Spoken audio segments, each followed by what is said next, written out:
Today I have Steph Wicker here from Simply Kids. Hi, Steph. Hi, Emmy.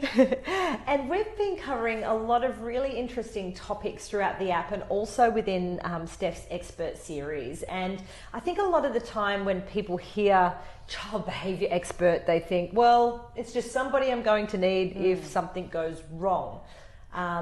But since I've met Steph and been working and learning from her over the years, I've realised it's so much more than that, and that it's for everyone.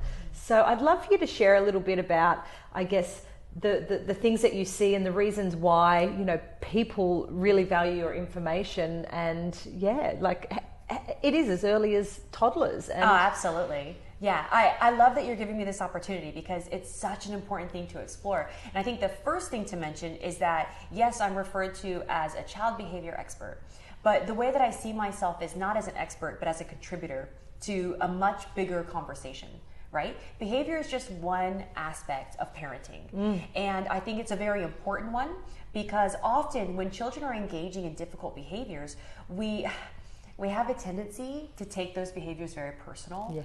And we get reactive rather than responsive. And to be honest, that is going to impact your entire relationship with your kids. So behavior is not just about tantrums. Yes. It's not just about defiance. Ultimately, it's about your relationship with your kids and their ability to make good decisions on their own and to grow into resilient human beings. Yeah. So it's pretty big, it's pretty broad, and it encompasses so much more than just a few little things that make us uncomfortable. Yeah. And to know that it's not just, you know, they're being naughty and they're having a tantrum and they're acting out, oh my gosh, I've got a problem child on my hands. Yeah. When in fact, every single child is developmentally going through these things. Yes. And the more that we can recognize that it is a developmental change and see it in a more positive light means you can support them more. Yeah, well, that's really powerful. And that's a lot of what I do is really breaking down why kids do what they do, right? So when we look at their brain development, when we look at their age and what they're going through and what they're exploring and what they're learning, then it actually starts to make sense that we're seeing all of these difficult behaviors. Because your child is exploring their autonomy. You know, they're understanding and defining their identity, their core values. These are all things that when they're happening in the moment, they can feel overwhelming. See, I'm overwhelmed. They can make you feel very uncomfortable. Yes. They put us on the spot. They push our buttons. And you feel like you're a bad parent and you don't want to look like a bad parent in front of anyone. You think, oh, here we go. My child's the one that's running off and doing this, but I'm pretty sure everyone's going through something. Exactly. Everyone is going through something. I hear that so often. I don't want to look like a bad parent. I'm like, girl, everyone looks like a bad parent sometimes. Yeah. It's okay. We've got to let go of those very unrealistic expectations that we put on ourselves. Those standards that we can't possibly meet. And to remember that when we see the perfect mom on Instagram, the perfect family on Pinterest, that all we're seeing is a window. Yes. Is one picture, one window. We're funny- not seeing the full story. That is so very true, and I do have a funny example. Sorry to interrupt. I was recently on an overseas holiday, and I had no husband. For anyone that follows my content would know that I was traveling with the 3 children. Bali. Yeah, it was in Bali, and I was sitting in the restaurant, and there was this woman who was obviously an influencer or, you know, had some kind of presence. She was being photographed. She had the matching outfit with the daughter. They looked perfect. Was sitting at the table beside me, and my children went pear-shaped very quickly. All 3 of them, different directions. One was yanking, and I saw the look that this woman gave to me, and I was quite upset, and I thought, oh gosh, here we go. These were my internal thoughts, mind you. And it was funny because 2 days later, she was still at the resort. She came up to me and she said, you know what, I've been watching you. I cannot believe how well you're doing with 3 children on your own. And here I was, I thought the whole time in my head, my internal voice had been telling me, this person's labeling me a bad parent because I can't control my kids, when in fact she was admiring me for having 3 children on my own and being there and managing through that process. So I think sometimes we put it on ourselves that we think everyone thinks we're a bad parent when really we're not. Yeah, that is such a wonderful story. I love that, and thank you for sharing that because that's really vulnerable, but it's beautiful. And I think that it just goes to show that what we believe about ourselves, we think other people believe it too. And most of the time that's not true at all. But more often than not, we take on our beliefs and we give them to other people, and we use them in different situations. A great example of this is if we think that we're inadequate, then we'll start to believe that, the reason my husband doesn't, listen to me when I give him parenting advice is because he thinks I'm inadequate. When in actuality, it might simply be because, it's a bit too hard for me and I'm not sure how to do it quite yet. So maybe they don't want to do it wrong. Yeah, that's it. They don't want to do it wrong. I had this really good conversation just the other day with a family who the mom was really concerned because the in-laws, every time she dropped them off, and I think that all of us can relate to this in a few ways, right? So every time she drops them off at the in-laws, she's like, okay, remember that they're not supposed to have more than 20 minutes of TV, and I really want them to have healthy food. Yes. And that makes sense. Yes. Those are realistic standards. Yeah.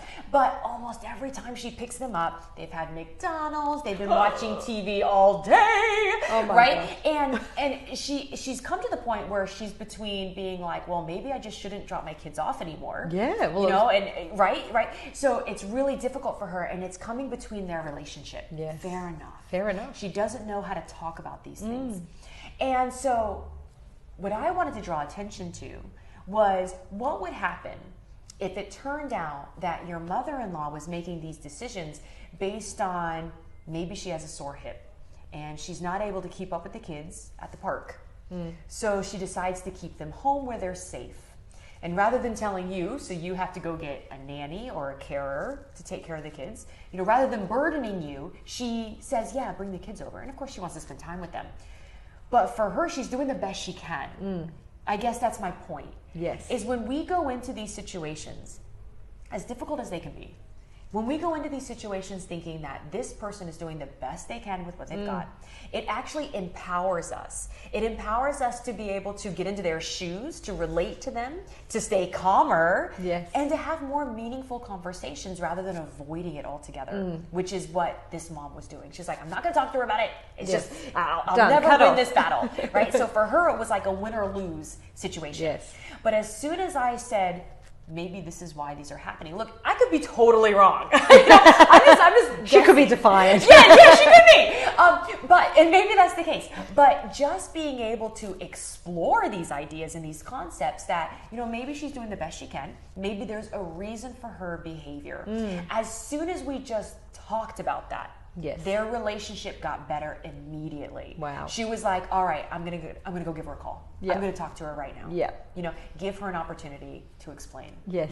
And I think that that's the key, is if we can remain calm, if we can put ourselves in somebody else's shoes, and if we can be prepared to be open, but also to receive, then we can move a lot faster, and those relationships just become so much better. Yeah, and I think it is thinking about things differently, which brings me to something else I wanted to cover, is around children's behaviour, and that we automatically think when they are being loud and noisy, and I have three. I have the eldest who does, have the loud behaviour and needs the attention more, but I've learnt from you that the louder the behaviour, the more they need you. And I think if you can flip that in your head and go, oh my God, she's not a problem child. She's not being naughty. Okay, what does she really need from me? Exactly. And then you feel, empathetic, and you can dive in and just find a solution and something that's going to work. It opens doorways, doesn't it? Yeah. And I think that that's probably the biggest part of what I do, the most significant part with helping people through behavior. It's not even about the behavior. It's never about the behavior.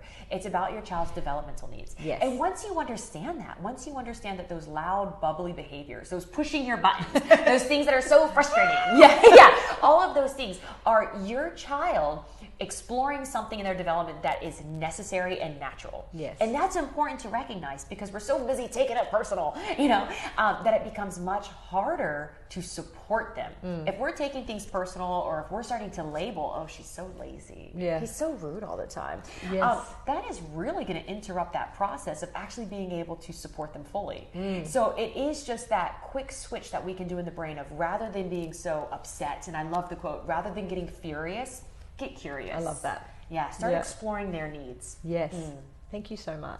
You're welcome. Well, I hope you enjoy Steph's content. So we've got amazing articles in the app, and of course her wonderful child behaviour series, which again is much more than child behaviour. It really is about understanding the development of the brain at all of the different stages, and has some really practical insights around situations you may encounter and how you can work through it together.